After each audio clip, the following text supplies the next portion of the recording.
الحمد للہ وکفا والصلاة والسلام علی عباده الذین اصطفى خصوصا علی افضلهم وخاتم النبیین محمد الامین وعلی آلہ وصحبہ اجمعین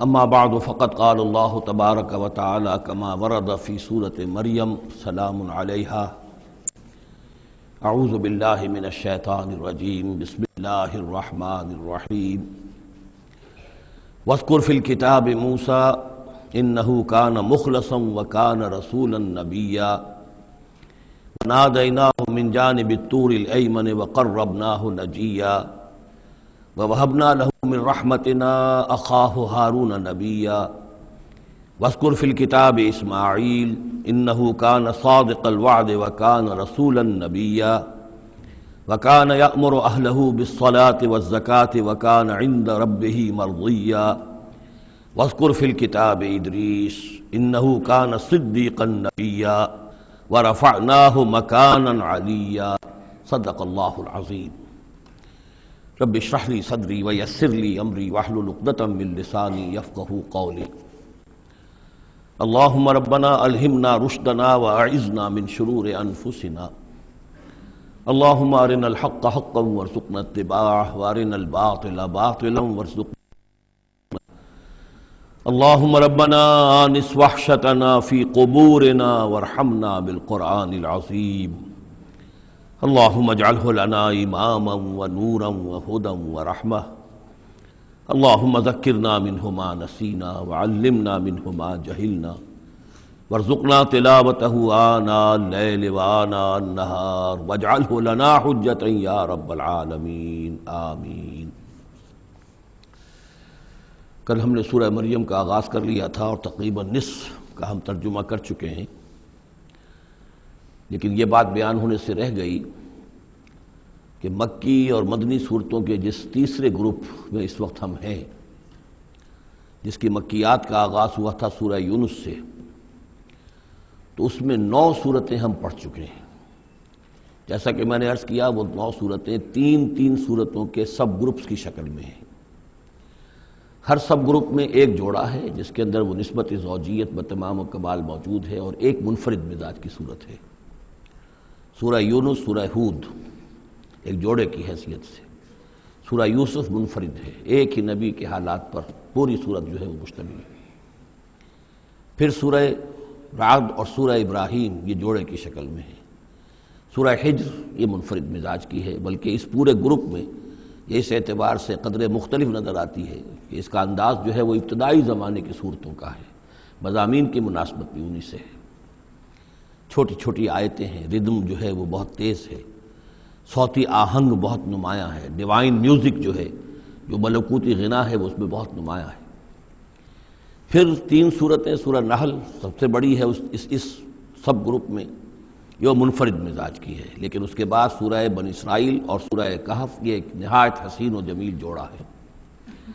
اب پھر 3 صورتیں جو آ رہی ہیں، سورہ مریم، پھر سورہ طٰہٰ، سورہ انبیاء۔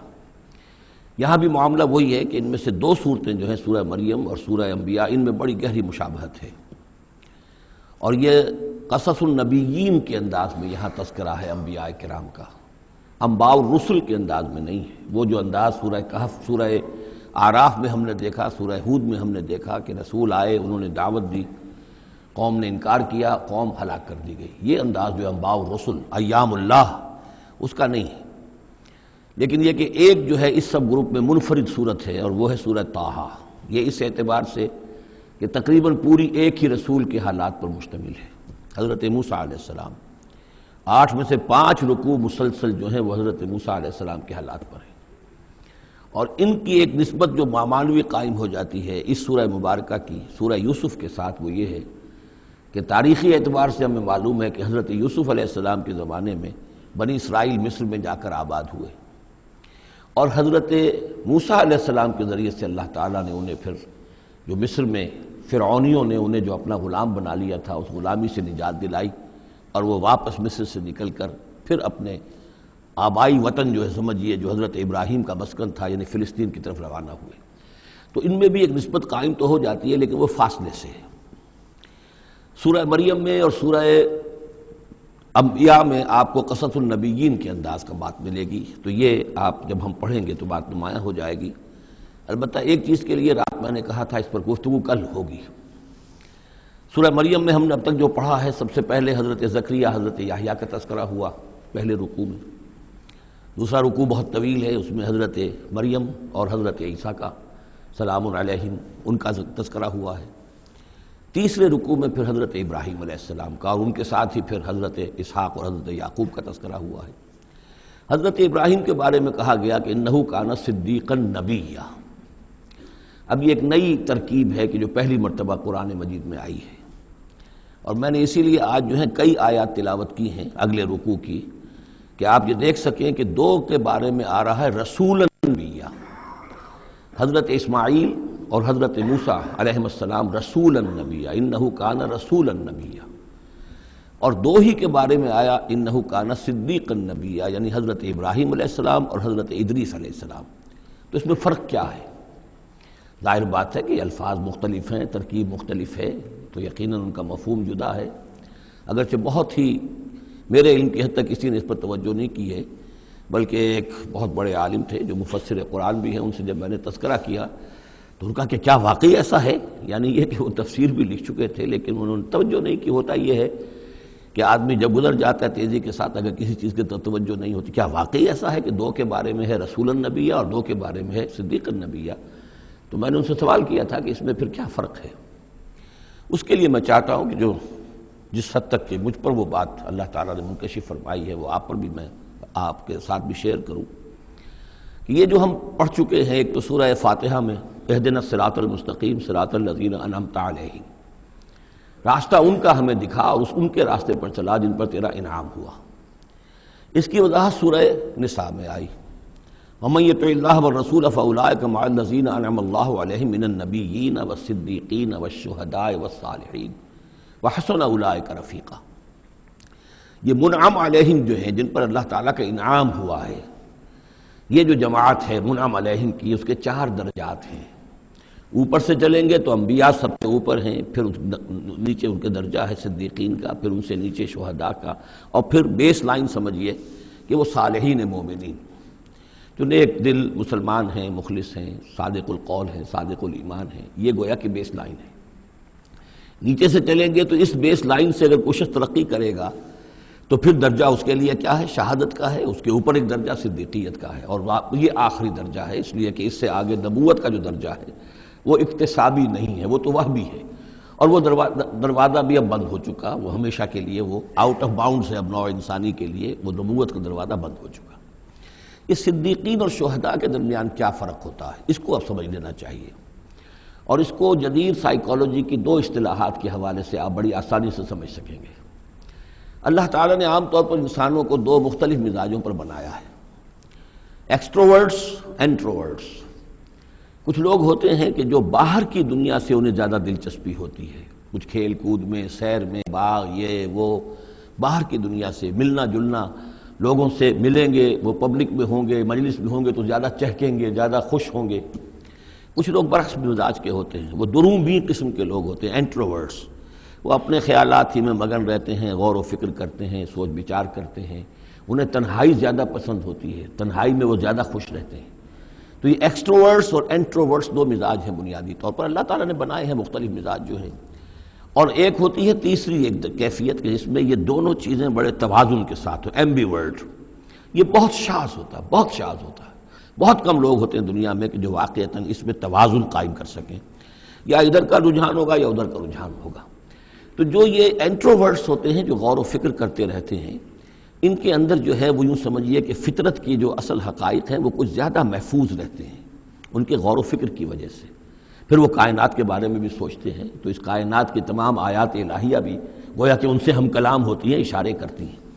یہ وہ لوگ ہوتے ہیں کہ جن تک گویا کہ وہ حقائق از خود روشن ہو چکے ہوتے ہیں ان تک، کہ جیسے ہم نے سورہ فاتحہ پڑھتے ہوئے کہا کہ کچھ لوگ ہوتے ہیں اپنی فطرت سلیمہ اور عقل سلیم کی رہنمائی میں یہاں تک تو پہنچ گئے کہ اللہ کو پہچان لیا، آخرت کو پہچان لیا، یہ بھی سمجھ لیا کہ اللہ ہی کی بندگی کرنی چاہیے، کیسے کریں یہ پتہ نہیں، اہدنا الصراط المستقیم، اب وہ راستہ مانگتے ہیں کہ ہمیں راستہ دکھا۔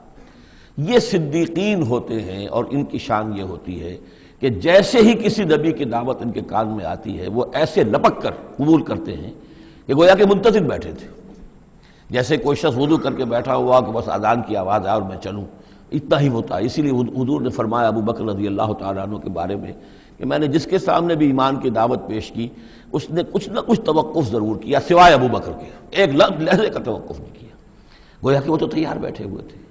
البتہ جو ایکسٹروورٹس ہوتے ہیں وہ چونکہ ان کی توجہ نہیں ہوتی حقائق کی طرف، وہ دنیا میں مگن ہیں، کھیل کود میں ہیں، شکار میں ہیں، کشتیوں میں ہیں، ہنسی مذاق میں ہیں، گفتگوؤں میں لگے ہوئے ہیں، تو انہیں کچھ زیادہ غور و فکر کی ان کے اندر جو ہے طبیعت کے اندر میلان نہیں ہوتا اس کا، لہذا انہیں دیر لگ جاتی ہے نبی کی دعوت کو سمجھنے میں، اس کی طرف متوجہ ہونے میں۔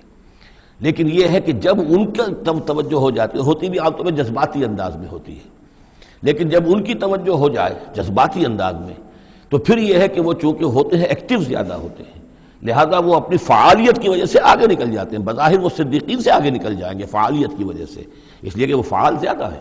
اب اس کی مثال حضرت عمر ہے، حضرت حمزہ ہیں رضی اللہ تعالی عنہما۔ 6 سال لگ گئے۔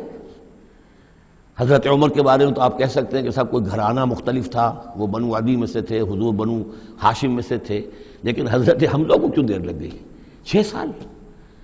سگے چچا ہیں، دودھ شریک بھائی ہیں، ساتھ کے کھیلے ہم جولی ہیں، نہایت محبت کرنے والے حضور سے، اور اسی کیفیت کے اندر وہ ایمان لائے کہ ایک روز آئے باہر سے، شکار کھیل کر آ رہے تھے، کئی دن باہر رہے تھے، واپس آئے تو ابھی گھر میں داخل نہیں ہوئے تھے، لونڈی نے کہا کہ آج تو ابو جہل نے بڑی گستاخی کی ہے آپ کے بھتیجے کے ساتھ، اور بس یہ سنتے ہی آگ بگولا ہو کر گئے ہیں، کمان جا کے ماری ابو جہل کے سر میں کہ تم نے یہ کیا ہے، اور اسی وقت کا اچھا میں اس پر ایمان لایا، آؤ کرو مقابلہ تم۔ یہ ان کے ایمان کا معاملہ ہے۔ تو یہ حمزہ ہیں، اسی طرح حضرت عمر ہیں، چلے تھے حضور کو قتل کرنے کے ارادے سے، لیکن اپنی بہن کے اندر جو دیکھی، اس کے اندر یہ کہاں سے اتنی استقامت آ گئی کہ بھائی جان چاہے آپ ہمیں قتل کر دیں، جان سے مار دیں، لیکن اب یہ جو دین ہم نے قبول کیا اس کو ہم چھوڑنے والے نہیں ہیں۔ بہنوئی کو تو مار مار کے لہو لہان کر دیا تھا سعید ابن زید کو، بہن کو بھی مارا ہے، لیکن پھر اچانک بدل گئے۔ پھر وہی عمر جو ہے جو تلوار ننگی لے کے چلا تھا قتل کرنے کے ارادے سے، گردن میں تلوار حمائل کیے ہوئے، جیسے غلام ہوتے ہیں، ان کے ہاں غلاموں کا رواج یہ تھا، ان کی تلواریں گردنوں میں حمائل ہوتی تھی، وہ آ رہا ہے اور ایمان لا رہا ہے۔ تو یہ ہے شہداء، صدیقین اور شہداء۔ تو اب مزاج جو ہے انبیاء میں بھی آپ کو ملے گا، کچھ لوگوں کا مزاج شہداء سے مناسبت رکھتا ہے۔ حضرت اسماعیل کا آپ نے سنا ہوگا، یہ واقعات قصوں میں آتے ہیں، وہ شکار جیسے کہ حضرت حمزہ کی کیفیت ہے، وہ نکل جاتے تھے۔ حضرت ابراہیم 2 مرتبہ گئے ہیں، ملاقات ہی نہیں ہوئی، اس لیے کہ وہ اپنے شکار پر نکلے ہوئے تھے۔ اس طرح کا معاملہ حضرت اسماعیل کا تھا۔ حضرت موسیٰ بھی جلالی مزاج کے آدمی تھے، ایک آدمی کو مکہ مارا ہے اور اس کی جان نکال دی ہے۔ حضرت ابراہیم وہ دوسری قسم، وہ صدیق النبی، ان کے مزاج جو ہے وہ اس نوعیت کا، صدیقیت کے ساتھ مناسبت رکھنے والا۔ تو نبوت تو ان کو بھی ملی، نبوت ان کو بھی ملی، لیکن مزاجی فرق کی وجہ سے ایک صدیق نبی ہے اور ایک رسول نبی ہے، اس لیے کہ رسول کے ساتھ جو لفظ مناسبت رکھتا ہے وہ شہادت ہے۔ تمام رسول شاہد بنا کر بھیجے گئے ہیں۔ یہ جو کار رسالت ہے، تبلیغ اور اتمام حجت، اس کے اندر تو عمل کا پہلو زیادہ ہے، اور اس میں پھر شہداء زیادہ نمایاں ہوتے ہیں۔ تو رسولوں کے لیے تو ہے ہی یہ، یا ایھا النبی انا ارسلناک شاہدا ومبشرا ونذیرا وداعیا الی اللہ باذنہ وسراجا منیرا، اور جیسے کہ ہم نے پڑھا وکیف اذا جئنا من کل امۃ بشہید، تو رسولوں کے ساتھ مناسبت لفظ کی جو ہے وہ شہادت کی ہے۔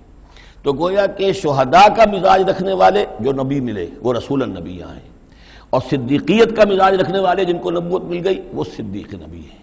تو حضرت ابراہیم انہ کان صدیقا نبیا، وہ تو ہم پڑھ چکے تھے، اب آگے چلیے۔ ابھی اس موضوع پر مزید گفتگو سورہ حدید میں چل کر ہوگی۔ اولئک ھم الصدیقون والشہداء عند ربہم، اس کے جو دوسرے رکوع کے آخر میں یہ آیت آئی ہے، تو وہاں جا کر انشاءاللہ اس کے سلسلے میں مزید کچھ گفتگو ہوگی۔ وَاذْكُرْ فِي الْكِتَابِ موسیٰ، اور کتاب میں تذکرہ کیجئے موسیٰ کا، انہ کان مخلصا، یقیناً ہم نے اسے خاص اپنا بنا لیا تھا۔ اس کی تفسیر آگے آ جائے گی سورہ طٰہٰ کے اندر۔ وَكَانَ رَسُولًا نَبِيًّا، اور وہ رسول نبی تھے۔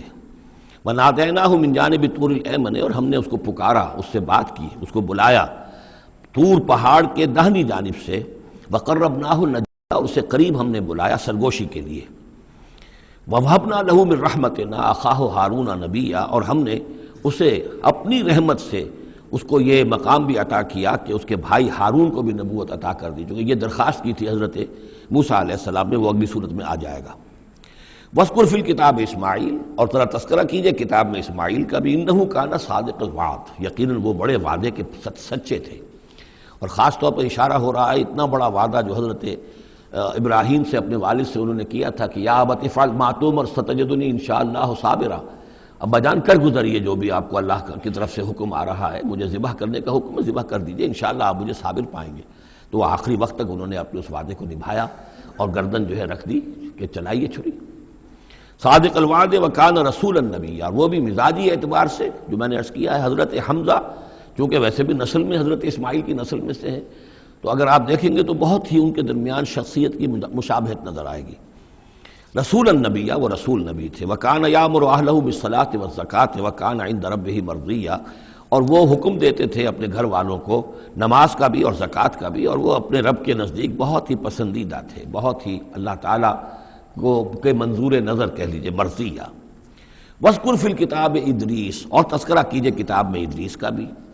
یہ ادریس علیہ السلام جو ہے یہ ایک نبی ہیں کہ جو حضرت آدم اور حضرت نوح کے مابین گزرے ہیں۔ حضرت آدم اور حضرت نوح کے مابین ایک اور نبی بھی گزرے ہیں، قرآن مجید میں ذکر نہیں ہے، تورات میں، شیس علیہ السلام۔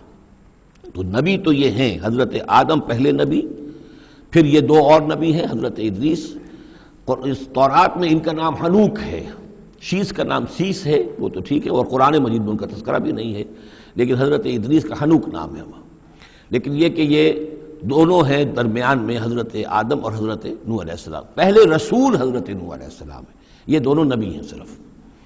وَاذْكُرْ فِي الْكِتَابِ ادریس، اور تذکرہ کیجئے کتاب میں، اس قرآن میں، ادریس کا، انہ کان صدیقا نبیا، یقیناً وہ بھی صدیق نبی تھے، مزاجاً ان کا بھی وہی حضرت ابراہیم کے ساتھ مناسبت، صدیقیت والا مزاج۔ وَرَفَعْنَاهُ مَكَانًا عَلِيًّا، اور ہم نے انہیں اٹھایا تھا بہت بلند مقام تک۔ اب یہ اٹھانا جو ہے ویسے تو بعض لوگوں کا خیال ہے کہ شاید وہ بھی حضرت عیسیٰ علیہ السلام کی طرح رفع سماوی ان کی ہوئی ہے، چوتھے آسمان میں حضور کی ان سے ملاقات ہوئی ہے شب معراج میں۔ لیکن ایک مفہوم اس کا یہ بھی ہے کہ اونچا مقام دینا، بلند مقام دینا، اس لیے کہ یہاں الہ نہیں ہے، وہاں جو ہے وہ رافعک الیہ، جہاں کہا گیا حضرت عیسیٰ کے بارے میں تمہیں اٹھانے والا ہوں اپنی طرف، تو اس سے مفہوم جو ہے بہت معین ہو جاتا ہے، یہاں ضروری نہیں ہے کہ وہ مفہوم لیا جائے۔ اولئک الذین انعم اللہ علیہم، دیکھیے وہی لفظ آ گیا اب، یہ ہیں وہ لوگ جن پر انعام فرمایا ہے اللہ نے، من النبیین، انبیاء میں سے۔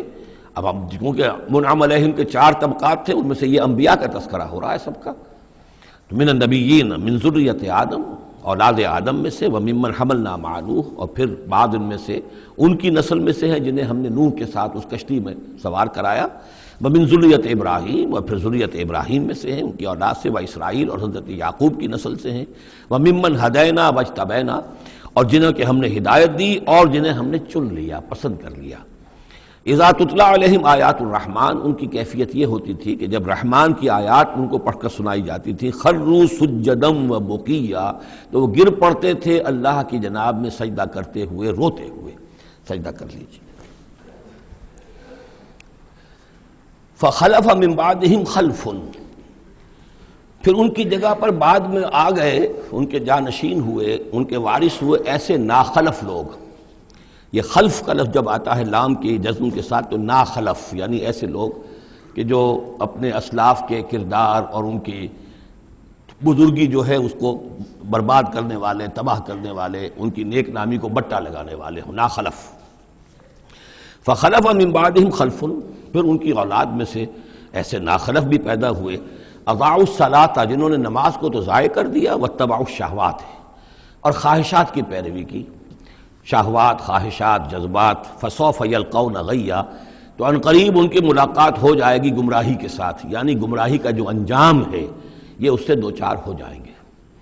الا من تاب وآمن وعمل صالحا، سوائے اس کے کہ جو توبہ کریں اور ایمان لائیں اور نیک عمل کریں، فاولئک یدخلون الجنہ، وہ لوگ جنت میں داخل ہوں گے، ولا یظلمون شیئا، اور ان پر قطعاً کوئی ظلم نہیں کیا جائے گا، ان کا کوئی حق تلفی نہیں کی جائے گی، ان کے پورے اعمال کا انہیں بدلہ مل جائے گا۔ جنات عدن التی وعد الرحمن وعبادہ بالغیب، یعنی ان کو کیا ملے گا؟ وہ باغات، ریزیڈنشل گارڈن، بسنے والے باغات، رہنے والے باغات، جن کا کہ وعدہ کیا تھا رحمان نے اپنے بندوں سے غیب میں، یعنی ظاہر بات ہے قرآن مجید میں وعدہ ہو رہا ہے تو ابھی نہ وہ جنت ہمارے سامنے ہے، نہ خود اللہ تعالیٰ جو ہے رو در رو ہمارے سامنے ہے، ہم ایمان لا رہے ہیں اس پر غیب، یؤمنون بالغیب۔ انہ کان وعدہ ماتیا، یقیناً اس کا وعدہ جو ہے وہ تو پورا ہونے والا ہی ہے، اس کو تو وقت پر پہنچنا ہی ہے، اب وہ اپنی جگہ پر پختہ ثابت ہوگا۔ لا یسمعون فیہا لغوا الا سلاما، وہ نہیں سنیں گے اس میں کوئی لغو بات، بس صرف سلام ہی سلام، ہر طرف سے فرشتے آ رہے ہیں تو سلام، قیلا سلاما سلاما۔ وَلَهُمْ رِزْقُهُمْ فِيهَا بُكْرَةً وَعَشِيًّا، اور ان کے لیے ان کا رزق ہوگا اس میں صبح بھی اور شام کو بھی۔ تِلْكَ الْجَنَّةُ الَّتِي نُورِثُ مِنْ عِبَادِنَا مَنْ كَانَ تَقِيًّا، یہ ہے وہ جنت جس کو کہ ہم جس کے وارث بنائیں گے ہم اپنے بندوں میں سے ان کو کہ جو متقی ہوں گے، خدا ترس ہوں گے، اللہ سے ڈرنے والے ہوں گے۔ وَمَا نَتَنَزَّلُ إِلَّا بِأَمْرِ رَبِّكَ، اور اے نبی ہم نہیں نازل ہوتے مگر آپ کے رب کے حکم سے۔ لَهُ مَا بَيْنَ أَيْدِينَا وَمَا خَلْفَنَا وَمَا بَيْنَ ذَلِكَ وَمَا كَانَ رَبُّكَ نَسِيًّا، اسی کے اختیار میں ہے جو کچھ ہمارے سامنے ہے اور جو کچھ ہمارے پیچھے ہے اور جو ان دونوں کے مابین ہے، اور اے نبی آپ کا رب بھولنے والا نہیں ہے۔ یہ بہت اہم مضمون ہے، اور در حقیقت ایک مضمون کا یوں سمجھیے کہ سلسلہ شروع ہو رہا ہے جس کی پہلی کڑی یہ ہے۔ اس کو یوں سمجھیے کہ حضور صلی اللہ علیہ وسلم کو جو قرآن مجید سے شغف تھا اور محبت تھی اور شوق تھا آپ کا، تو جو وقفہ پڑ جاتا تھا وحی میں وہ آپ پر بڑا شاق گزرتا تھا۔ آپ چاہتے تھے کہ وحی جلدی جلدی آئے تاکہ آپ اس سے اور اپنے وجود پرنور کو مزید منور کریں۔ آپ جو ہے قرآن مجید سے جو آپ کو عشق تھا اس کے بنا پر اس میں آپ کو اجلت رہتی تھی کہ جلدی آئے قرآن۔ تو اس حوالے سے آپ نے حضرت جبرائیل سے شکوہ کیا کہ آپ وقفے وقفے سے آتے ہیں، ہم انتظار کرتے رہتے ہیں۔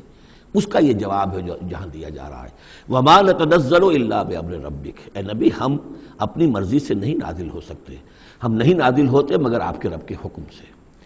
لہو ما بین ایدینا، یہ بہت ہی یعنی یوں سمجھیے کہ گہرے الفاظ ہیں۔ لہو ما بین ایدینا وما خلفنا، جو ہمارے آگے ہے اس کا اختیار بھی اللہ ہی کا ہے، جو ہمارے پیچھے ہے اس کا اختیار بھی اللہ ہی کا ہے۔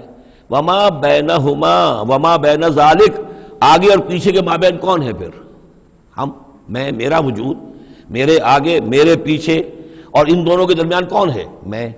میں گویا کہ بالکلیہ اللہ تعالیٰ کے حکم کے تابع ہوں۔ فرشتے کی یہی شان ہے کہ فرشتہ جو ہے یفعلون ما یؤمرون، جو حکم ملتا ہے، لا یعصون اللہ ما امرہم، ان کا معاملہ یہ ہے کہ جو بھی اللہ کا حکم ہے گویا کہ وہ تو اس سے سرتابی نہیں کرتے، سرے منہ اس میں فرق نہیں ڈالتے۔ وَمَا نَتَنَزَّلُ إِلَّا بِأَمْرِ رَبِّكَ، ہم نہیں اترتے یا اتر سکتے مگر آپ کے رب کے حکم سے، جب اسی کی مصلحت اور اسی کی مشیت ہوتی ہے وہ وحی دے کر ہمیں بھیجتا ہے۔ لہو ما بین ایدینا وما خلفنا وما بین ذالک وما کان ربک نسیا، اور اے نبی یہ جو کچھ تاخیر ہو جاتی ہے کسی بھول کی وجہ سے نہیں ہے کہ اللہ کو کوئی نسیان لائق ہو گیا ہے تو تھوڑی دیر کے لیے توجہ کہیں اور ہو گئی ہے، معاذ اللہ، تیرا رب جو ہے بھولنے والا نہیں ہے، بلکہ یہ حکمت کے تحت ہے، اللہ تعالیٰ کی مشیت ہی ہے۔ کذالک لنثبت بہ فؤادک رتل اللہ ترتیلا، وہ جو ہم پڑھ چکے سورہ بنی اسرائیل میں بھی، وقرآنا فرقناہ لتقرأہ علی الناس علی مکث ونزلناہ تنزیلا، یہ ہماری حکمت ہے کہ ذرا وقفے وقفے سے آپ یہ قرآن لوگوں کو پڑھ کر سنائیں۔ رب السماوات والارض، وہ رب ہے آسمانوں کا اور زمین کا، وما بینہما، اور جو ان دونوں کے مابین ہے، فاعبدہ، پس اسی کی بندگی اور پرستش کیجئے، واصطبر علیہ لعبادتہ، اور اس کی عبادت کے اوپر پوری طرح جمے رہیے، صبر کیجئے۔ هل تعلم له سمیا، تو کیا تم جانتے ہو کہ اس کی سی شان کا کوئی اور بھی کوئی اور ہستی ہے؟ ظاہر بات ہے جو شان اللہ کی ہے اس کی سی شان رکھنے والی کوئی اور ہستی کائنات میں موجود نہیں۔ وَيَقُولُ الْإِنسَانُ وَإِذَا مَا مِتُّ لَسَوْفَ أُخْرَجُ حَيًّا، اور یہ انسان کہتا ہے حیران ہو کر، کیا میں جب مر جاؤں گا تو پھر مجھے زندہ کر کے اٹھا لیا جائے گا؟ یعنی یہ وہ لوگ ان میں سے کہ جو بعث بعد الموت کے منکر تھے۔ میں نے بارہا آپ کو بتایا کہ اکثر و بیشتر تو وہ مانتے تھے، لیکن وہ کہتے تھے کہ وہاں ہمیں چھڑانے والے ہیں، ہمارے شفعاء ہیں، ہؤلاء شفعاؤنا عند اللہ، تو بعث بعد الموت کے وہ منکر نہیں تھے، لیکن ایک طبقہ ان میں ایسے لوگوں کا بھی تھا۔ اب یہ ان کی بات ہو رہی ہے۔ وَيَقُولُ الْإِنسَانُ وَإِذَا مَا مِتُّ لَسَوْفَ أُخْرَجُ حَيًّا، کہ جب میں مر جاؤں گا پھر مجھے دوبارہ اٹھا لیا جائے گا اور نکال دیا جائے گا۔ أَوَلَا يَذْكُرُ الْإِنسَانُ، تو کیا اس انسان کو یہ یاد نہیں ہے، أَنَّا خَلَقْنَاهُ مِن قَبْلُ وَلَمْ يَكُ شَيْئًا، کہ وہ کچھ بھی نہیں تھا اور ہم نے اسے پیدا کیا ہے، تو کیا مشکل ہے ہمارے لیے دوبارہ اس کو پیدا کر دینا؟ کیا تھا وہ پہلے، اس کی کیا حقیقت تھی؟ یعنی جہاں سے ہم اپنے آپ کو جانتے ہیں وہ بھی ظاہر بات ہے کہ ایک نطفہ ایک ہے، اس سے ہمارا آغاز ہوا، یہ تو سبھی جانتے ہیں نا۔ تو اس سے اللہ تعالیٰ نے اگر انسان بنا دیا ہے تو کیا اللہ تعالیٰ دوبارہ تمہیں پیدا نہیں کر سکتا؟ فوربک، تو قسم ہے تیرے رب کی، لنحشرنہم والشیاطین، ہم جمع کریں گے ان سب کو بھی اور تمام شیطانوں کو، ثم لنحضرنہم حول جہنم جثیا، اور پھر ہم سب کو جمع کر لیں گے جہنم کے گرد کہ یہ اپنے گھٹنوں کے بل گرے ہوئے ہوں گے، ثم لننزعن من کل شیعۃ ایہم اشد علی الرحمن عتیا، پھر ہم ہر گروہ میں سے، ہر قوم میں سے پھر نکالیں گے کون ہیں وہ جو سب سے زیادہ اکڑنے والے تھے رحمان کے مقابلے میں، بلاؤ ادھر سے ابو جہل کو اور بلاؤ ادھر سے عقبہ ابن ابی معیط کو، ہر گروہ میں سے جو سب سے زیادہ اللہ کا کی اس کے ساتھ گستاخی کرنے والا اور سب سے زیادہ تکبر کرنے والا تھا، پھر اس کو آگے نکال کر نمایاں کیا جائے گا۔ ثم لنحن اعلم بالذین هم اولی بها صلیہ، پھر ہم خوب جانتے ہیں ان لوگوں کو کہ جو بہت زیادہ قابل ہوں گے اور سب سے پہلے داخل ہونے والے ہوں گے اس جہنم کے اندر۔ وَإِن مِّنكُمْ إِلَّا وَارِدُهَا کان علی ربک حتما مقضیا، اور تم میں سے کوئی بھی نہیں ہے مگر یہ کہ اسے ایک مرتبہ جہنم پر آنا ہوگا، یہ فیصلہ ہے تیرے رب کا حتمی، طے شدہ، حتما مقضیا۔ اس کا جو مفہوم سمجھا گیا میں اسے اتفاق کرتا ہوں کہ اصل میں وہ پل صراط جس کا تذکرہ جو ہے آئے گا سورہ حدید میں بھی اور پھر سورہ تحریم میں بھی، جس کو ہم پل صراط کہہ دیتے ہیں، الصراط ہے وہ، یہی صراط مستقیم جس پر ہم چل رہے ہیں، یہ عالم برزخ کے اندر جا کر اور قیامت کے دن جو ہے یہی پل صراط بن جائے گا اور یہ جہنم کے اوپر ہوگا، گویا کہ اس پر سے گزر کر لوگ داخل ہوں گے جنت کے اندر، تاکہ مشاہدہ کر لیں کہ اللہ تعالیٰ نے کس چیز سے ہمیں بچایا ہے، اور وہاں پر جو جہنمی ہیں وہ ٹھوکریں کھا کھا کر اس میں گرتے جائیں گے چونکہ ان کے پاس روشنی نہیں ہوگی۔ یہ مضمون جو ہے کھل کر آئے گا سورہ حدید میں اور سورہ تحریم میں۔ تو یہ فرمایا کہ آنا تو ہر ایک کو پڑے گا، ہر انسان کا گزر اس پر ہوگا، تاکہ اور اس میں یہ کہ یقیناً جو بچا لیے جائیں گے ان کے دل میں کس قدر اللہ تعالیٰ کی اس رحمت کا اور مغفرت کی قدر کتنی ہوگی کہ اللہ نے ہمیں کس انجام سے بچایا ہے۔ وَإِن مِّنكُمْ إِلَّا وَارِدُهَا كَانَ عَلَىٰ رَبِّكَ حَتْمًا مَّقْضِيًّا ثُمَّ نُنَجِّي الَّذِينَ اتَّقَوْا، پھر وہاں سے ہم نجات دے دیں گے، بچا کر لے جائیں گے ان لوگوں کو جنہوں نے کہ تقویٰ کی روش اختیار کی تھی دنیا میں، وَنَذَرُ الظَّالِمِينَ فِيهَا جِثِيًّا، اور چھوڑ دیں گے ظالموں کو اسی میں پڑے ہوئے، وہ وہاں پر پڑے جائیں گے، گرتے جائیں گے، اور اہل ایمان اور اہل تقویٰ نکل جائیں گے۔ وَإِذَا تُتْلَىٰ عَلَيْهِمْ آيَاتُنَا بَيِّنَاتٍ، اور جب انہیں ہماری روشن آیات پڑھ کر سنائی جاتی ہیں، قَالَ الَّذِينَ كَفَرُوا لِلَّذِينَ آمَنُوا، تو کہتے ہیں یہ کافر لوگ اہل ایمان سے، اَيُّ الْفَرِيقَيْنِ خَيْرٌ مَّقَامًا وَأَحْسَنُ نَدِيًّا،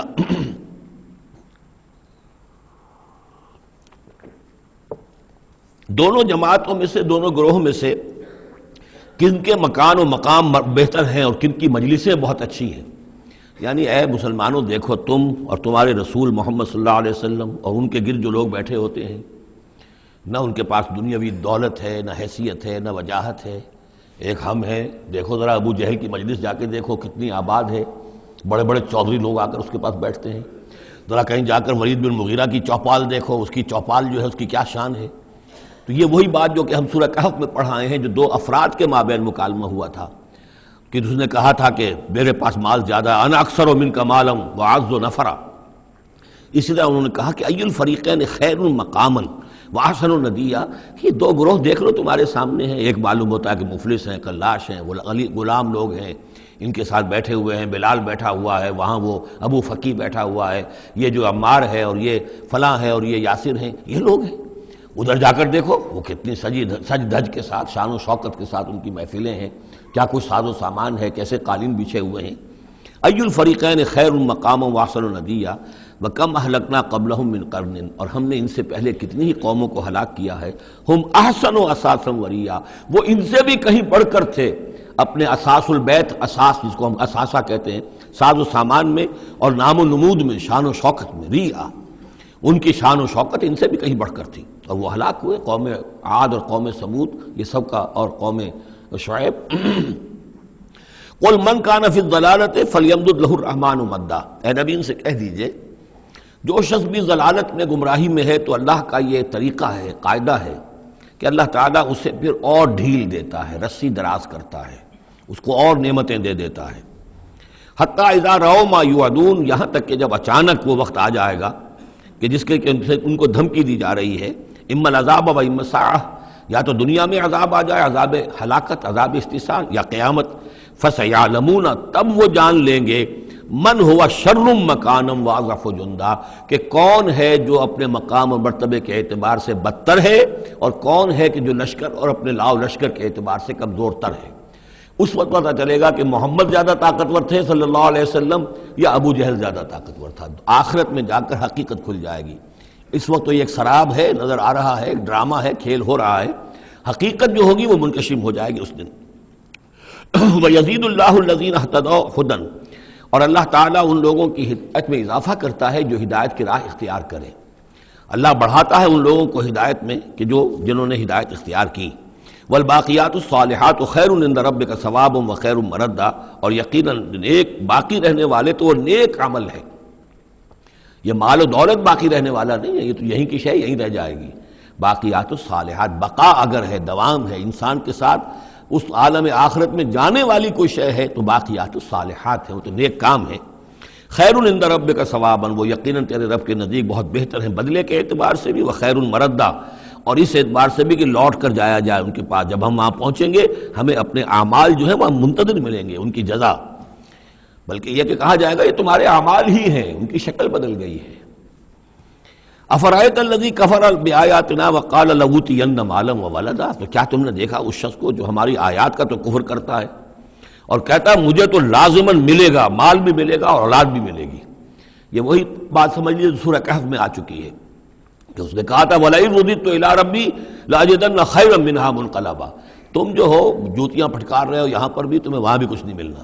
اگر واقعی آخرت ہو ہی گئی، اول تو مجھے گمان نہیں، میں نہیں سمجھتا کہ وَمَا أَظُنُّ السَّاعَةَ قَائِمَةً وَلَئِن رُدِدتُّ إِلَىٰ رَبِّي لَأَجِدَنَّ خَيْرًا مِّنْهَا مُنْقَلَبًا، تو مجھے وہاں پر بھی اچھا ہی ملے گا جیسے یہاں اچھا ملا ہوا ہے۔ وہی اسی طرح یہ ہے کہ ان کا ہمیں تو وہاں پر بھی ملے گا، آخرت میں بھی بہت سا مال بھی ملے گا، اولاد بھی ملے گی۔ اطلاع الغیب، یہ دنیا بھی مراد ہو سکتی ہے لیکن میرے نزدیک آخرت ہی مراد ہے۔ اطلاع الغیب، کیا وہ غیب پر مطلع ہو چکا ہے، اس نے جھانک کر دیکھ لیا ہے غیب کو؟ ام اتخذ عند الرحمن عہدا، یا وہ کوئی رحمان سے عہد لے چکا ہے، پکا قول و قرار لے چکا ہے جس پر اس یقین سے کہہ رہا ہے کہ اسے تو مال بھی ملے گا اور اولاد بھی ملے گی۔ کلا، ہرگز نہیں۔ سنکتب ما یقول، جو کچھ یہ کہہ رہا ہے وہ ہم لکھ لیں گے تاکہ جواب دہی پوری کرنی پڑے کہ کیا کیا بکواس تم کیا کرتے تھے۔ وَنَمُدُّ لَهُ مِنَ الْعَذَابِ مَدًّا، اور پھر عذاب کے اندر ہم اس کے اضافہ کرتے چلے جائیں گے، عذاب کو اس کے لیے کھینچتے چلے جائیں گے۔ وَنَرِثُهُ مَا يَقُولُ، اور جو کچھ وہ کہہ رہا ہے اس کے وارث تو ہم ہوں گے، سارا مال دنیاوی سامان جو بھی کچھ ہے وہ تو ہماری وراثت میں آ جائے گا۔ وَيَأْتِينَا فَرْدًا، اور وہ جب آئے گا ہمارے سامنے ہماری عدالت میں پیش ہونے کے لیے تو ایک فرد کی حیثیت سے آئے گا، نہ اولاد ساتھ ہوگی، نہ مال، نہ خدم، نہ حشم، نہ قوم، نہ ہم نشین، نہ حاشیہ نشین، کوئی نہیں ہوگا۔ وَاتَّخَذُوا مِن دُونِ اللَّهِ آلِهَةً، انہوں نے اللہ کے سوا کچھ اختیار کر لیے ہیں اپنے معبود، لِيَكُونُوا لَهُمْ عِزًّا، تاکہ وہ ان کے مددگار بنے، ان کے لیے سہارا بنے، پشت پناہ بنے، اللہ کے ہاں انہیں کچھ چھڑا سکے عذاب سے۔ کلا، ہرگز نہیں۔ سَيَكْفُرُونَ بِعِبَادَتِهِمْ، وہ تو ان کی عبادت کا انکار کریں گے، جیسا کہ پہلے بھی آ چکا ہے، وہ فرشتے ہوں، اولیاء اللہ ہوں، انبیاء ہوں، حضرت عیسیٰ ہوں، شیخ عبد القادر جیلانی ہوں، کوئی بھی ہو، ان کا تو مانگو تو کفر کرے گا، تم کیا کہہ رہے ہو، ہمیں تو معلوم بھی نہیں تھا کہ تم ہم سے دعائیں کرتے رہے اور ہمیں سمجھتے رہے کہ ہم تمہیں چھڑا لیں گے۔ سَيَكْفُرُونَ بِعِبَادَتِهِمْ، وہ انکار کریں گے ان کی عبادت کا۔ وَيَكُونُونَ عَلَيْهِمْ ضِدًّا، اور وہاں ان کے مخالف ہوں گے، انہیں وہاں پر پروسیکیوٹ کروائیں گے۔ أَلَمْ تَرَ أَنَّا أَرْسَلْنَا الشَّيَاطِينَ عَلَى الْكَافِرِينَ تَعُزُّهُمْ عَزًّا، کیا تم نے دیکھا نہیں کہ ہم کافروں پر شیاطین کو بھیجتے رہتے ہیں، یعنی یہ کہ یہ شیاطین جن جو ہیں یہ ان پہ حملہ آور ہوتے رہتے ہیں اور انہیں خوب ابھارتے رہتے ہیں گناہوں کے اوپر، اور انہیں اور سرکشی کے اوپر آمادہ کرتے رہتے ہیں۔ وجہ کیا ہے کہ خود انہوں نے شیطان کی رفاقت کو اختیار کی ہے۔ فلا تعجل علیہم، اب یہ مضمون یہاں دوسری مرتبہ آ گیا، عجلت نہیں، فلا تعجل علیہم۔ ایک تو فرمایا قرآن مجید کے ضمن میں عجلت نہ کیجیے، اس کی جو بھی تنزیل ہے وہ اللہ تعالیٰ کی حکمت کے تحت جو اس میں تدریج ہے اسی کو آپ سمجھیے کہ خیر اسی میں ہے، آپ کا شوق اپنی جگہ ہے، لیکن یہ کہ ایک دوسری بات فلا تعجل علیہم، ان کے بارے میں بھی آپ جلدی نہ کیجیے، ایسا نہ ہو کہ آپ کے دل میں یہ خیال آئے کہ اب ان کفار مکہ کی رسی جو ہے مزید دراز نہیں ہونی چاہیے، اب ان کو پکڑ لیا جانا چاہیے، انہوں نے حد کر دی ہے، جس طریقے سے کہ حضور کو زج کیے ہوئے تھے وہ ہم دیکھتے چلے آ رہے ہیں سورہ انعام سے، لیکن اے نبی جلدی نہ کیجیے۔ فلا تعجل علیہم، ان کی مخالفت، علی یہاں پر آ رہا ہے، فلا تعجل علیہم انما نعد لہم عدا، ہم ان کی پوری پوری گنتی کر رہے ہیں، ایک ایک عمل ان کا لکھا جا رہا ہے، ہر چیز کا ان کو جواب دہی کرنی ہوگی، ہر چیز کی ان کو سزا مل جائے گی، لیکن یہ کہ ہمارے ہر کام کے اندر جو بھی فطری تدریج ہے، جو اس کا اس کی جو توقیت ہے، اس کا جو نظام ہم نے بنا رکھا ہے، وہ اسی کے مطابق ہوگا۔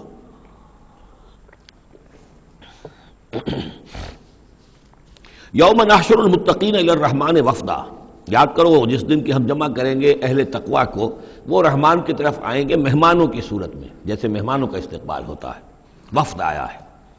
وَنَسُوقُ الْمُجْرِمِينَ إِلَىٰ جَهَنَّمَ وِرْدًا، اور جو مجرم ہیں انہیں ہم دھکیلیں گے، دھکے دیں گے، ہانک کر لے جائیں گے جہنم کی طرف، جیسے کہ کوئی پیاسے جانور جاتے ہیں گھاٹ کی طرف۔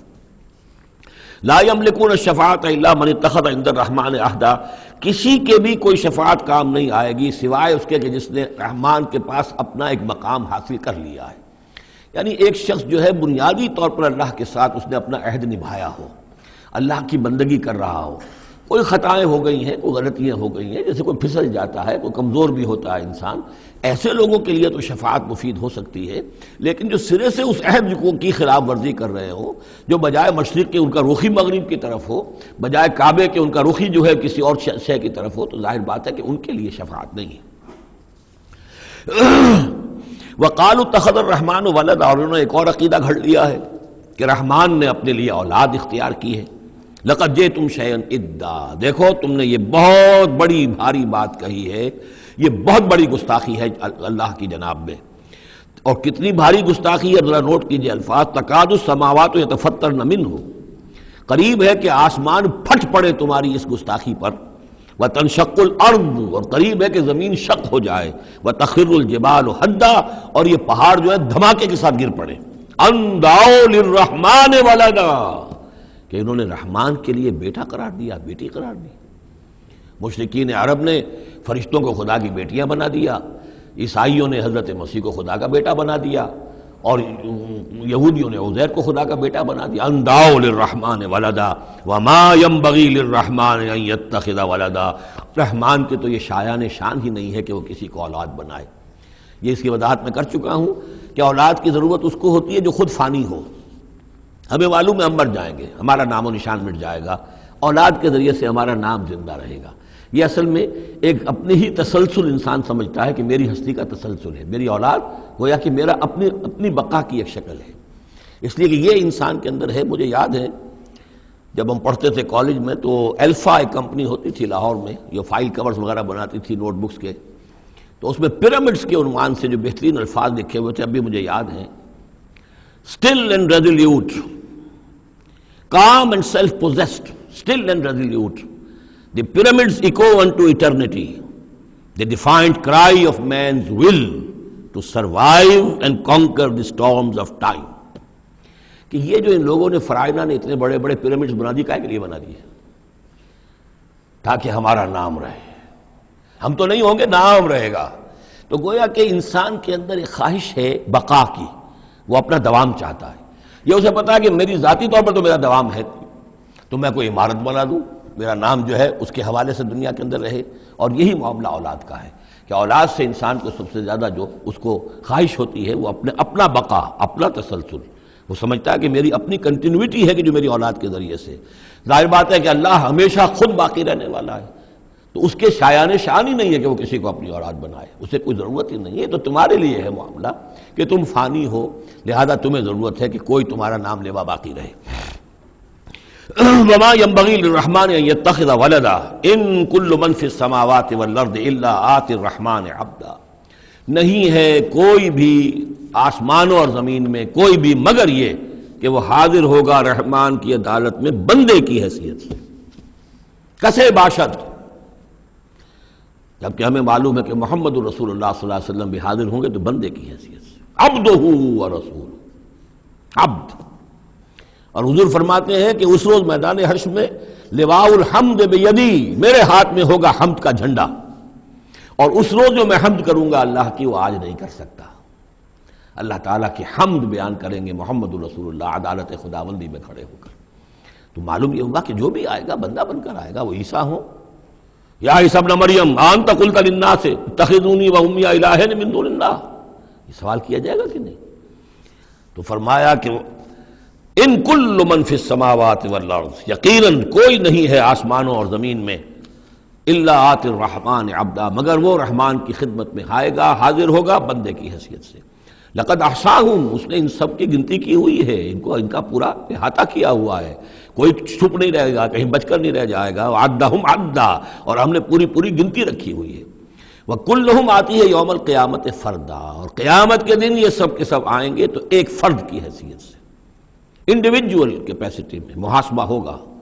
نہ ماں باپ ساتھ ہوں گے کوئی شفاعت کرنے کے لیے، کوئی گڑ گڑانے کے لیے، نہ اولاد ہوگی، نہ شوہر کے ساتھ جوری ہوگی، نہ جورو کے ساتھ شوہر ہوگا، کچھ نہیں۔ ہر ایک شخص نفسی نفسی، اپنی جان۔ وَكُلُّهُمْ آتی ہے یوم القیامت فردا، میری جو کتاب ہے سابقہ اور موجودہ مسلمان امتوں کا ماضی، حال اور مستقبل، اس میں ایک چیپٹر ہے قرآن کا قانون عذاب، کہ عذاب جو قوموں کے اوپر آتا ہے وہ دنیا میں آتا ہے، آخرت کا عذاب جو ہے وہ افراد کے لیے ہے۔ محاسبہ اجتماعی جو ہوتا ہے وہ اللہ کا دنیا میں ہوتا ہے، لیکن آخرت کا حساب وہ جو ہے محاسبہ انفرادی ہے۔ ان الذین آمنوا وعملوا الصالحات سیجعل لهم الرحمن ودا، یقیناً جو لوگ ایمان لائے اور جنہوں نے نیک عمل کیا، ان قریب رحمان ان کے لیے محبت پیدا کر دے گا، یعنی لوگوں کے دلوں میں محبت ڈال دے گا۔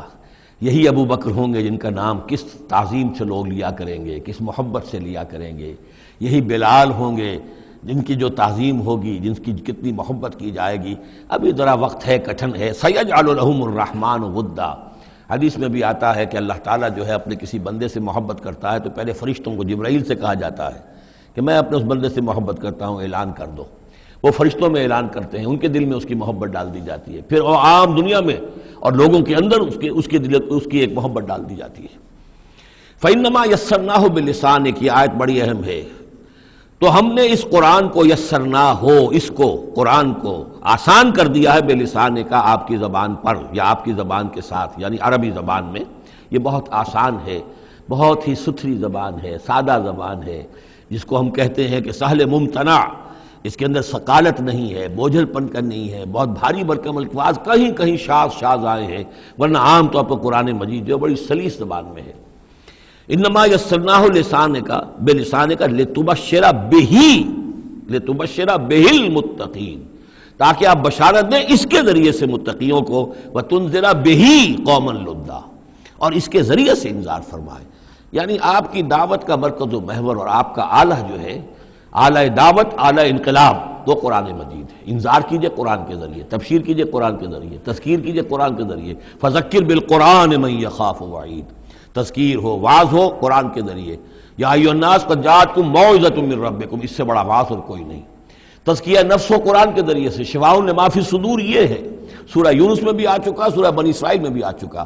وَنُنَزِّلُ مِنَ الْقُرْآنِ مَا هُوَ شِفَاءٌ وَرَحْمَةٌ لِّلْمُؤْمِنِينَ، تو قرآن مجید ہی در حقیقت دعوت اور تربیت کا اور تعلیم کا گویا کہ اس کا محور ہے، مرکز و محور۔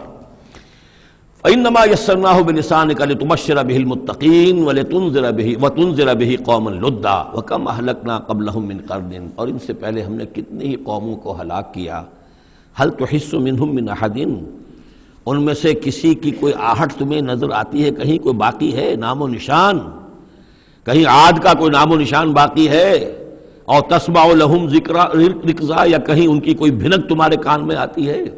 معلومہ نسیم منسیہ، ختم ہو گئے۔ تو اسی طریقے سے یہ آج اکڑ رہے ہیں، ان کا حال بھی یہی ہو جائے گا۔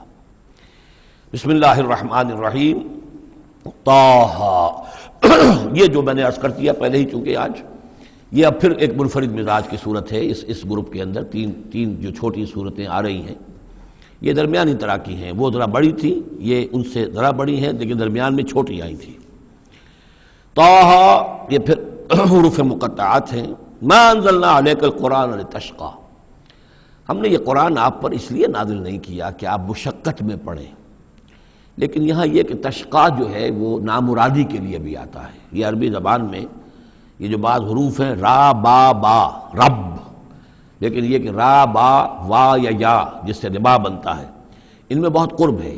اس طرح شین قاف یا اور شین قاف قاف، شق، مشقت، تشقیٰ، یہ بھی معنی ہے اس کے، لیکن یہ کہ زیادہ میرے نزدیک راجح معنی یہ ہے، اے نبی ہم نے یہ قرآن اس لیے نہیں نکالا کہ آپ ناکام ہوں، یہ اصل میں حضور کے لیے بڑی خوشخبری ہے، کامیابی آپ کے قدم چومے گی۔ یہ قرآن قول فصل بن کر نازل ہوا ہے، آپ ناکام نہیں ہوں گے، آپ جو ہے پوری طریقے سے اپنے اس مشن کے اندر کامیاب ہوں گے۔ عام طور پہ ترجمہ یہ کیا گیا ہے کہ آپ مشقت میں نہ پڑیں، محنت میں نہ پڑیں، آپ کا کام پہنچا دینا ہے، باقی اب لوگ نہیں مان رہے ہیں تو اس کی وجہ سے آپ اپنے آپ کو اس صدمے سے ہلاک نہ کر دیجئے کہ لعلک باخع نفسک علی آثارہم ان لم یؤمنوا بہذا الحدیث اسفا الا یکونوا مؤمنین الا تذکرۃ لمن یخشی۔ یہ تو صرف یاد دہانی ہے ان لوگوں کے لیے جن میں کچھ خوف خدا ہے۔ تنزیلا ممن خلق الارض والسماوات العلی، اس کی تنزیل ہے اس ہستی کی طرف سے جس نے بنایا ہے، پیدا کیا ہے زمین کو بھی اور بلند آسمانوں کو۔ الرحمن، وہ رحمان ہے، علی العرش استویٰ، کہ جو عرش پر متمکن ہے۔ لہ ما فی السماوات وما فی الارض وما بینہما، اسی کا ہے، اسی کی ملکیت ہے جو کچھ کے آسمانوں میں ہے اور جو کچھ کے زمین میں ہے اور جو ان دونوں کے مابین ہے۔ وما تحت الثریٰ، اور جو زمین کے سب سے نچلے طبقے کے نیچے ہے۔ یہ سرا جو ہے گیلی زمین، اور گیلی زمین کے نیچے جو کیا ہے زمین کے اندر، وہ بھی سب اللہ کا ہے۔ وَإِن تَجْهَرْ بِالْقَوْلِ، اور اگر تم بلند آواز سے کوئی بات کرو دعا کرتے ہوئے اللہ تعالیٰ کے ساتھ یا کچھ اور مناجات کرتے ہو، فَإِنَّهُ يَعْلَمُ السِّرَّ وَأَخْفَى، بلند کرو گے تب بھی وہ تو سنتا ہے، لیکن وہ تو جانتا ہے سر کو بھی اخفا کو بھی، ہر چھپی ہوئی بات کو اور نہایت مخفی بات کو۔ اخفا جو ہے باب یوں سمجھیے کہ افعل التفصیل، سب سے چھپی ہوئی چیز اس کو جانتا ہے۔ اللہ لا الہ الا ہو، وہ اللہ ہے جس کے علاوہ کوئی معبود نہیں۔ لہ الاسماء الحسنی، تمام اچھے نام اسی کے ہیں۔ اب یہاں سے شروع ہو گیا حضرت موسیٰ علیہ السلام کا قصہ۔ اس میں سے بعض چیزیں جو ہیں وہ سورہ اعراف میں آ چکی ہیں، اس لیے ہم تیزی سے انشاءاللہ گزر جائیں گے۔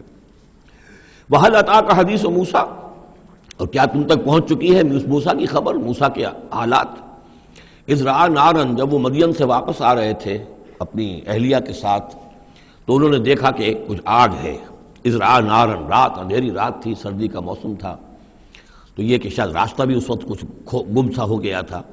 دیکھا آگ ہے۔ رأى نارا فقال لأہلہ، انہوں نے کہا اپنے گھر والوں سے، امکثوا، آپ ذرا ٹھہریے یہاں پر انتظار کریں، انی آنست نارا، مجھے آگ نظر آئی ہے، لعلی آتیکم منہا بقبس، یہ بھی ہو سکتا ہے کہ میں وہاں سے کوئی چنگاری لے آؤں تاکہ یہاں ہم آگ روشن کر لیں تو سردی میں اس کو آگ کو تاپ بھی سکیں گے۔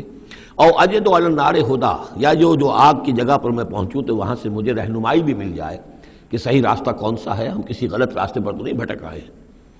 فلما اتاہا، جب پہنچے اس آگ کے قریب، نودی یا موسیٰ، تو آواز آئی، ندا کی گئی، اے موسیٰ انی انا ربک، یہ جسے تم آگ سمجھ کر آئے ہو، اس آگ کے پردے میں تو خود میں ہوں، میں تیرا رب ہوں، انی انا ربک، میں تیرا پروردگار ہوں۔ فخلع نعلیک، اپنی جوتیاں اتار دو، انک بالوادی المقدس طویٰ، اس لیے کہ اس وقت تم ایک بڑے پاک وادی میں، مقدس طویٰ میں ہو۔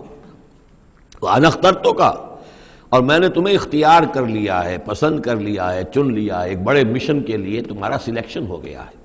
فاستمع لما یوحیٰ، تو اب ذرا توجہ سے سنو جو وحی تم پر کی جا رہی ہے۔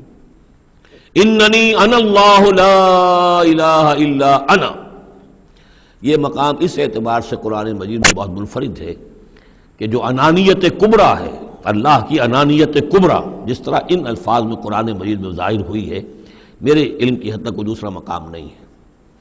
علامہ اقبال نے یہ الفاظ استعمال کیے نا کہ ایک تو ہماری انائے صغیر ہے، دی اسمال ایگو، میں، ایک ہے بڑی ego, the great I am, the infinite ego, وہ اللہ کی جو انا ہے، انائے کبیر، اس انائے کبیر کا جس طرح سے ظہور ہوا ہے قرآن مجید میں اس مقام پر اور کس جگہ نہیں۔ اننی انا اللہ لا الہ الا انا، یقیناً میں ہی ہوں، میں ہوں اللہ اور میرے سوا کوئی معبود نہیں۔ فاعبدنی، بس میری ہی بندگی کرو، میری ہی پرستش کرو۔ واقم الصلاۃ لذکری، اور نماز قائم رکھو میری یاد کے لیے۔ ان الساعۃ آتیۃ، اور یہ بات بھی یاد رکھو قیامت آ کر رہے گی۔ اکاد اخفیہا، میں اسے مخفی رکھوں گا۔ لتجزی کل نفس بما تسعی، تاکہ بدلہ مل جائے ہر شخص کو، ہر جان کو جو کچھ کہ اس نے کوشش کی ہو۔ فلا یصدنک عنہا من لا یؤمن بہا، تو دیکھنا تمہیں کہیں روگرداں نہ کر دیں وہ لوگ کہ جو اس پر ایمان نہیں رکھتے، جو آخرت کو نہیں مانتے، کہیں تمہیں بھی آخرت سے برگشتہ نہ کر دیں یا نماز سے برگشتہ نہ کر دیں۔ یہ عنہا کی ضمیر دونوں طرف جا سکتی ہے۔ واتبع ہواہ، وہ لوگ کہ جو اس سے آخرت سے خود جو ہے روگردان ہے اور جنہوں نے کہ اپنی خواہشات کی پیروی کی ہوئی ہے، فتردا، تو تم بھی ہلاک ہو جاؤ گے اور تم بھی گڑھے میں گرو گے۔ وما تلک بیمینک یا موسیٰ، اور اے موسیٰ تمہارے یہ داہنے ہاتھ میں کیا ہے؟ قال ہی عصائی، کہا یہ میرا عصا ہے، اتوکا علیہا۔ اس میں نکتہ نکالا ہے مفسرین نے کہ دیکھیے جو اللہ تعالیٰ سے مخاطبت اور مکالمے کا جو ایک ذوق حاصل ہو رہا ہے، تو جواب اتنا ہی کافی تھا یہ میرا عصا ہے، لیکن آگے بڑھا رہے ہیں بات کو، یہ میرا عصا ہے، اتوکا علیہا، میں اس پہ ذرا ٹیک لگا لیا کرتا ہوں، واحش بہا علی غنمی، اور میں اپنی بکریوں کے لیے اس سے پھر پتے جھاڑتا ہوں درختوں سے، وَلِيَ فِيهَا مَآرِبُ أُخْرَى، اور میرے اور بھی بہت سے کام ہیں جو اس لاٹھی سے، اس عصا سے میں لیتا ہوں۔ قال القها یا موسیٰ، فرمایا ذرا ڈال دو زمین پر اس کو اے موسیٰ، فالقاها، تو انہوں نے ڈال دیا، فَإِذَا هِيَ حَيَّةٌ تَسْعَىٰ، تو وہ تو دیکھتے ہی دیکھتے ایک سانپ بن گیا، چلتا ہوا دوڑتا ہوا۔ قال خذها ولا تخف، ایک دوسرے مقام پر آپ دیکھیں گے کہ حضرت موسیٰ پر اتنا خوف طاری ہوا کہ پیٹھ موڑ کر بھاگے وہاں سے، وَلَّا مُدْبِرًا، وہاں سے بھاگے، لیکن یہ کہ اللہ نے فرمایا موسیٰ ڈرو نہیں، واپس آؤ اور اس کو پکڑو، یہاں وہ تفصیل نہیں ہے۔ قال خذها ولا تخف، فرمایا اس کو پکڑ لو اور ڈرو نہیں، سنعیدها سیرتها الاولی، ہم اسے لوٹا کر واپس لے جائیں گے اس کی پرانی شکل پر، پرانی سیرت پر۔ وَاضْمُمْ يَدَكَ إِلَىٰ جَنَاحِكَ، اور ذرا اپنا ہاتھ جو ہے وہ اپنی بغل کے ساتھ ملاؤ، تخرج بیضاء، پھر جب نکالو گے تو وہ نکلے گا بالکل سفید ہو کر روشن، من غیر سو، بغیر اس کے کہ اس میں کوئی بیماری پیدا ہوئی، وہ برس نہیں ہوگا، اس میں برس نہیں بلکہ یہ کہ بغیر کسی مرض کے وہ چمکتا ہوا ہوگا سفید۔ آیتن اخری، یہ دوسری نشانی ہے۔ تو یہ دو نشانیاں ہم نے تمہیں دی ہیں، لنریک من آیاتنا الکبریٰ، تاکہ ہم دکھائیں تمہیں اپنی بڑی نشانیاں، ان میں سے کچھ نشانیاں، یہ دو نشانیاں ہم نے دی ہیں۔ اذهب الی فرعون انہ طغیٰ، اب جاؤ فرعون کی طرف، وہ بہت سرکش ہو گیا ہے، اس کی سرکشی جو ہے وہ اب حد سے تجاوز کر رہی ہے، تو جاؤ اور اسے دین کی دعوت دو، خیر کی دعوت دو، اور خاص طور پر یہ بھی کہو کہ بنی اسرائیل پر ظلم نہ کرے اور اسے انہیں واپس جانے دے جہاں سے وہ آئے تھے، فلسطین سے۔ قال رب اشرح لی صدری، یہ دعا بڑی اہم ہے اور ہر شخص کو یاد ہونی چاہیے، جو بھی کوئی بھی دین کی دعوت کا کام کرنا چاہے تو اس کے لیے یہ دعا جو ہے اس کو یاد کرنا۔ حضرت موسیٰ نے دعا کی، پروردگار میرے ذرا سینے کو کھول دے اس کے لیے، اس کام کے لیے، اس بڑے مشن کے لیے جو میرے حوالے کر رہا ہے۔ وَيَسِّرْ لِي أَمْرِي، اور یہ بھاری کام جو ہے اسے میرے لیے آسان کر دے۔ وَاحْلُلْ عُقْدَةً مِّن لِّسَانِي، اور میری زبان میں لکنت ہے، اے پروردگار اس لکنت کو، اس عقدے کو کھول دے۔ یفقہوا قولی، تاکہ وہ میری بات اچھی طرح سمجھ سکیں۔ لکنت والا شخص جو ہے ظاہر بات ہے جب گفتگو کرتا ہے تو لوگوں کو سمجھنے میں دقت ہوتی ہے۔ وَاجْعَلْ لِي وَزِيرًا مِّنْ أَهْلِي، ایک اور درخواست میری یہ ہے کہ میرا ایک وزیر بنا دیجئے میرے خاندان میں سے۔ وزیر وزر سے ہے بوجھ اٹھانے والا، یعنی ذمہ داریوں میں کوئی مدد کرنے والا، سہارا بننے والا۔ تو وَاجْعَلْ لِي وَزِيرًا مِّنْ أَهْلِي، میرے اپنے خاندان میں سے ہارون اخی، اور خود اس سجیسٹ کر دیا میرے بھائی ہارون کو اس کام میں، اشدد بہ اذری، اس کے ذریعے سے میری کمر کو مضبوط کر دے، اور اشرکہ فی امری، واشرکہ فی امری، اسے میرے اس کام میں شریک کر دے، کہ نسبحک کثیرا، تاکہ ہم دونوں مل کر پھر تیری تسبیح کریں کثرت کے ساتھ، ونذکرک کثیرا، اور تیرا ذکر کریں کثرت کے ساتھ، انک کنت بنا بصیرا، یقیناً پروردگار تو ہمیں دیکھ رہا ہے ہمارے حالات سے، تو خود جو ہے وہ چشمدید گواہ ہے۔ قال قد اوتیت سؤلک یا موسیٰ، فرمایا کہ ٹھیک ہے موسیٰ، گرانٹڈ، یور ریکویسٹ گرانٹڈ، قد اوتیت سؤلک یا موسیٰ، اے موسیٰ جو تم نے سوال کیا، جو درخواست کی، وہ سب ہم نے منظور کی۔ وَلَقَدْ مَنَّا عَلَيْكَ مَرَّةً أُخْرَىٰ، اور ہم نے تو تم پر ایک مرتبہ اور بہت بڑا احسان کیا تھا۔ اِذْ أَوْحَيْنَا إِلَىٰ أُمِّكَ مَا يُوحَىٰ، جبکہ ہم نے تمہاری ماں کو وحی کی تھی جو تمہیں وحی کی جا رہی ہے۔ اب تمہیں ہم بتا رہے ہیں کہ ہم نے اس وقت کیا وحی کی تھی۔ وہ وحی کیا تھی؟ کیونکہ اس زمانے میں بھی طے تھا کہ تمام جو ہے بنی اسرائیل میں جو بیٹا بھی پیدا ہو اس کو قتل کر دیا جائے، صرف بیٹی کو زندہ رکھا جائے۔ تو بھی حضرت موسیٰ علیہ السلام کی جو والدہ ہیں ان کو اللہ تعالیٰ نے یہ حکم الہام کے ذریعے سے یا وحی کے ذریعے سے جو بھی تھا وہ بھیج دیا تھا۔ اب کہہ دیا تھا اقذفیہ فی التابوت، کہ اس کو ذرا ایک صندوق میں بند کرو، فاقذفیہ فی الیم، اور پھر اسے دریا میں ڈال دو۔ فلیلقہ الیم بالساحل، دریا اسے ساحل پر لے جائے گا، ساحل پر رکھ دے گا۔ یاخذہ عدو لی و عدو لہ، اور پھر وہاں وہ شخص اس کو پکڑ لے گا، اس کو لے لے گا، اس صندوق کو، اور صندوق میں جو بچہ ہے اس کو، جو میرا بھی دشمن ہے اس کا بھی دشمن ہے۔ لیکن یہ کہ ہم بچائیں گے۔ اب اس سے آگے جو ہے حضرت موسیٰ کی والدہ سے کیا کہا، اس سے آگے اب خود اپنی بات شروع کر دی اللہ تعالیٰ نے۔ یہ اللہ قرآن کا یہ اسلوب ہے، پوری بات نہیں، باقی یہ کہ فل ان دی گیپس، باقی ساری گفتگو جو ہے وہ آپ خود جو ہے اس پورے سیاق و سباق سے سمجھ سکتے ہیں۔ وَأَلْقَيْتُ عَلَيْكَ مَحَبَّةً مِّنِّي، اور ہم نے اے موسیٰ تمہارے اوپر اپنی خاص ایک محبت کا پرتو ڈال دیا۔ بڑی موہنی صورت، بڑی موہنی صورت، دیکھتے ہی گرویدہ ہو جائیں۔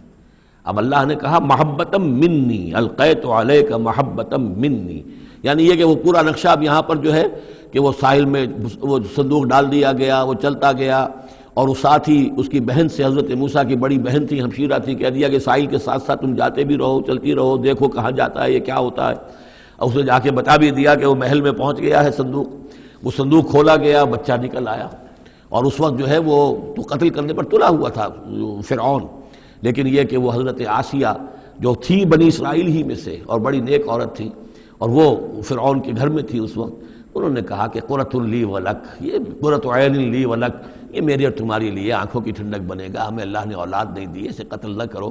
اور ادھر اللہ تعالیٰ نے ایسا ان کے چہرے کے اوپر جو ہے وہ ایسے اثرات پیدا کر دیے تھے کہ دیکھتے ہی کوئی شخص جو ہے وہ بالکل ان کا گرویدہ ہو جائے۔ وَأَلْقَيْتُ عَلَيْكَ مَحَبَّةً مِّنِّي، میں نے خاص اپنی طرف سے تمہارے اوپر ایک اپنی محبت کا پرتو ڈالا۔ وَلِتُصْنِعَ عَلَىٰ عَيْنِي، اور یہ اس لیے کیا ہم نے تاکہ دشمن بھی جو تمہارے گرویدہ ہو جائے اور پھر تمہاری پرورش ہو۔ تُصْنِعَ، تمہیں بنایا جائے، مصنع جس کو کہتے ہیں کارخانہ، اب وہ کارخانہ تربیت کا کارخانہ محل ہے۔ تُصْنَعَ عَلَىٰ عَيْنِي، ہماری نگاہوں کے سامنے تمہاری تربیت ہو۔ اس تمشی اختوں کا، جب تمہاری بہن چلتی ہوئی وہاں تک پہنچ گئی، فَتَقُولُ هَلْ أَدُلُّكُمْ عَلَىٰ مَن يَكْفُلُهُ، ہوا یہ کہ اللہ تعالیٰ نے حضرت موسیٰ علیہ السلام کو حکم دے دیا تھا بچے کی حیثیت ہی سے کہ کسی بھی دائی کا اور دایا کا جو دودھ جو ہے وہ نہ پیے۔ اب انہوں نے بہت سی عورتیں بلائی کہ جن کا یہ دودھ پی سکے، تاکہ بچے کو پالنا آخر کیسے پلائے، لیکن یہ کہ وہ کسی کا دودھ پی نہیں رہا ہے۔ تو وہ بہن جو اب کھڑی ہوئی دیکھ رہی تھی، اس نے کہا هل ادلکم علی من یکفلہ، کیا میں تمہیں بتاؤں ایک خاندان ہے ایسا کہ جو کفالت کرے گا تمہارے لیے، اس بچے کی پرورش کرے گا۔ نتیجہ کیا ہوا کہ پھر وہ ماں آئی اور ماں کا دودھ پیا، اور ماں کی گود میں اللہ نے پھر پہنچا دیا حضرت موسیٰ علیہ السلام کو۔ فرجعناک الی امک، تو ہم نے لوٹا دیا تمہیں اے موسیٰ تمہارے ماں کی طرف، کہ تقر عینھا ولا تحزن، تاکہ اس کی آنکھ ٹھنڈی رہے اور وہ غم نہ کھائے۔ اللہ تعالیٰ کو تو اپنے بندوں کے احساسات و جذبات کا اس حد تک پاس ہے کہ پھر اس کی گود جو ہے اس کے اندر اپنا اس کا بچہ پہنچا دیا گیا۔ فرجعناک الی امک کہ تقر عینھا ولا تحزن، تاکہ اس کی آنکھ ٹھنڈی رہے اور وہ حزن میں مبتلا نہ ہو۔ وقتلت نفسا، اور اے موسیٰ پھر جب تم جوان ہوئے تو تمہارے ہاتھوں ایک جان قتل ہو گئی تھی، تم نے ایک قبطی کو قتل کر دیا تھا۔ فنجیناک من الغم، تو ہم نے تمہیں اس غم سے نجات دی۔ وفتناک فتونا، اور پھر تمہیں بہت سے امتحانات میں سے گزارا، بہت سی آزمائشوں میں سے گزارا، بھٹیوں میں سے گزارا۔ فلبثت سنین فی اہل مدین، یہ سورہ قصص میں آئے گی ساری تفصیل، جس کو یہاں پر 2-3 آیتوں میں بیان کیا گیا ہے، اس کی تفصیل سورہ قصص میں۔ فلبثت سنین فی اہل مدین، پھر تم اہل مدین میں رہے کئی سال۔ ثم جئت علی قدری یا موسیٰ، پھر اے موسیٰ جو یہاں آئے ہو تو یوں نہ سمجھو کہ اچانک آ گئے ہو، یہ تمہیں تقدیر لے کر آئی ہے، میرا فیصلہ لے کر آیا ہے۔ یہ سارا معاملہ جو ہے یہ پلانڈ ہے، یہ ہم نے اس طریقے سے کیا ہے، یہ ساری چیز جو ہے یہ از خود نہیں ہو گئی ہے، للٹپ نہیں ہو گئی ہے، یہ کوئی اندھا بہرا جو ہے وہ چانس نہیں ہے۔ ثم جئت علی قدری یا موسیٰ واصطنعتک لنفسی، اور میں نے تمہیں بنایا ہے، تیار کیا ہے۔ یہ صنعت ہی سے اصطناع، باب افتعال، لیکن صاد کی مناسبت سے تیج ہے وہ توئے میں بدل گئی ہے۔ میں نے تمہیں تیار کیا ہے، خاص طور پر تمہارے اندر خصوصی صلاحیتیں پیدا کی ہیں، تمہیں خاص طور پر بادشاہ کے محل میں پرورش کروایا ہے، اس لیے کہ مجھے تم سے ایک بڑا کام لینا ہے۔ واصطنعتک لنفسی اذهب انت واخوک بآیاتی ولا تنیا فی ذکری، جاؤ تم اور تمہارا بھائی میری یہ نشانیاں لے جاؤ، اور دیکھنا میرے ذکر میں سستی نہ کرنا۔ اذهبا الی فرعون انہ طغی، جاؤ تم دونوں فرعون کی طرف، وہ یقیناً بہت سرکش ہو گیا ہے۔ فقولا لہ قولا لینا لعلہ یتذکر او یخشی، تو دیکھو جا کر وہاں پر بات کرنا اس سے بڑی نرم، ایسا تاکہ شاید کہ وہ سوچے یا اس کے دل میں بھی خوف پیدا ہو جائے۔ قالا ربنا نخاف ان یفرط علینا، انہوں نے کہا پروردگار ہمیں تو اندیشہ یہ ہے کہ وہ اچانک ہم پر پھٹ پڑے، بھڑک اٹھے اور ہمارے اوپر بھبک پڑے اور یتغا یہاں پر کوئی زیادتی کرے، قال لا تخافا، فرمایا نہیں تم دونوں ڈرو نہیں، اننی معکما اسمع و ارا، میں تم دونوں کے ساتھ ہی ہوں، ہر بات سنوں گا بھی، سنتا بھی ہوں، دیکھوں گا اور دیکھتا ہوں۔ بارک اللہ لی ولکم فی القرآن العظیم ونفعنی وإیاکم بالآیات والذکر الحکیم۔